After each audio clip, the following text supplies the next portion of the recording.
Welcome to this extraordinary explainer on a weekday from Court Helicopter News. The reason why we have decided to do this explainer is that the KRA has announced that their officers will be using body cameras. The National Police also announced that they will be starting to use body cameras, what they call bodycam, on the traffic department countrywide.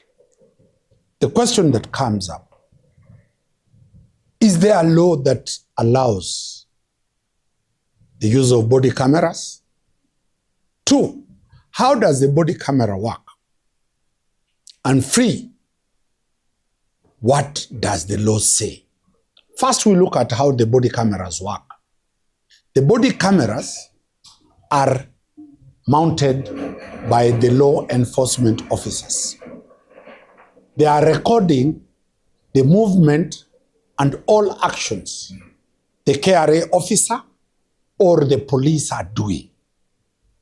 2, they are also recording anybody who comes into contact with the law enforcement officers. They'll be recording a video and taking data of a second person or a third party who is not a law enforcement officer. The questions that arise, what does the law say? The law says the privacy of a person, Article 31 of the Constitution, which cascades into the Data Protection Act, protects any data of any private person being taken without their consent. So when the KRA or the traffic officer is taking your video, 4 issues arise. Will she or he seek your consent?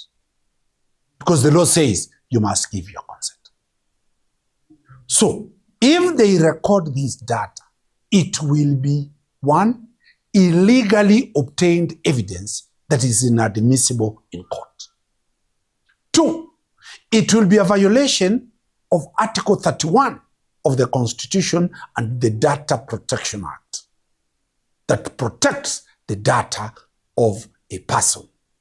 3rd, another question arises: how will this data be kept? Who will be the custodian of this data? What is called the chain of custody of data. How are we sure this data is not going to be sold or this data is not going to be released to criminal gangs or to people who will exploit it for the purpose of making money? That has not been dealt with. 4th, have people been asked public participation on the question of the body cameras? 5th, look at a scenario. You have escaped with somebody's wife to Dubai. Then you are coming back. Your wife knows you are in Kisumu. The KRA guys get you and your girlfriend or your boyfriend, and this becomes a public document. Where does the right to privacy proceed?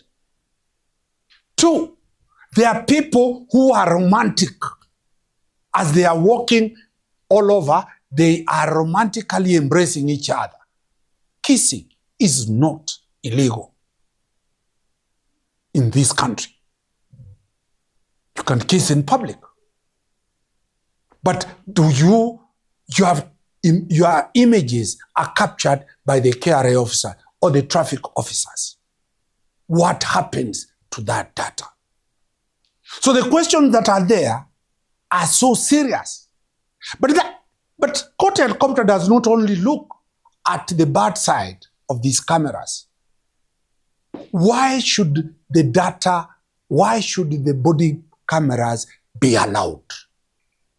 There are more than 10 advantages to allow the body cameras to be applied and to be used. 1, very many vehicles have been hijacked. And when they are hijacked, they sometimes escape. The body cameras and the CCTV cameras will help trace the vehicles that have been stolen. 2, police officers have been beaten on the road.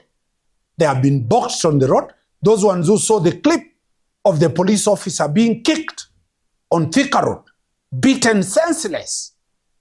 If he had a body camera, he could have captured the attackers. So the safety of the police officers who are our employees will be enhanced. Do you want your father, your mother, your brother, your sister, who is a police officer, to be beaten by thugs? No. For their safety, the cameras are good. 3, matatus, sometimes traffic police officers enter inside the matatus. When the matatu driver drives to the bush, this camera will save the security of that police officer. 4th, to fight corruption. Kenyans have been shouting left and right about corruption within the police force, corruption within KRA.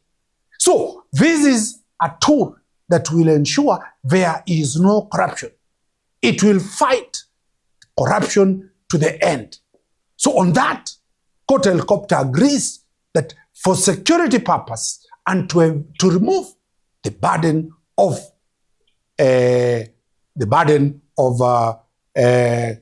corruption, they are good. 6th, we saw a Russian man come here. The Russian man had a Meta goggles that were recording people. And people were so mad about it because they were not aware that they are being recorded. Now, the public has been made aware that every KRA officer will be wearing a body cam. So when you are meeting the KRA person, you know very well that he or she has a body cam.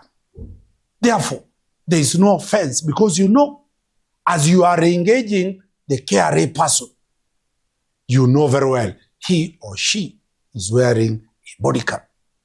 Lastly, where is Kenya in terms of development? Our security organs, that is the police, the KRA, and others, must move in tandem with the global trend. Body cams are available in Britain. They are available in Netherlands. They are available in China. They are available in Japan. They are being used in America. They are being used worldwide. Who are we to continue refusing development because we must oppose it? Court Helicopter has brought you 2 sides of the story. One, saying why their body cams are illegal and also why the body cams are relevant. What is the way forward? My advice is that rules and regulation to be rushed to Parliament so that Parliament approves the usage of the body cams, because that is where the world is heading to. And Kenya, being now the 6th largest economy in Africa, for us to move to be the first economy in Africa, we must grow digitally and we must grow.